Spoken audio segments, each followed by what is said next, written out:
So we've got a lot of choices out there as far as wood glue goes. You know, it's up to you, but for the most part, we end up using either Titebond 2 or Titebond 3. So today I'm going to go over a little known reason why one might pick Titebond 3. Usually we talk about the waterproof features of Titebond 3 compared to Titebond 2, and those are great. Maybe Titebond 3 is a little stronger overall, but the real reason I like it, when you flip the bottle around, it's got a working temp down to 45 degrees Fahrenheit, and my shop is cold, so that gets me excited.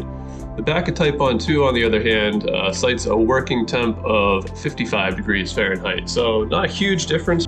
If you got a cold shop like me, it can make a big deal.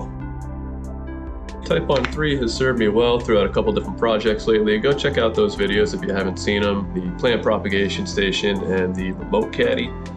Here they are. So, hope this helped you. Just knowing this about Titebond 3 is kind of giving me peace with leaving my projects in the shop to dry where it's a little colder, knowing the glue can handle it, whereas other times I might want to try to find space inside, bring the glue up inside to dry. So, short one today. That's all for now. Thanks for watching, guys. Peace.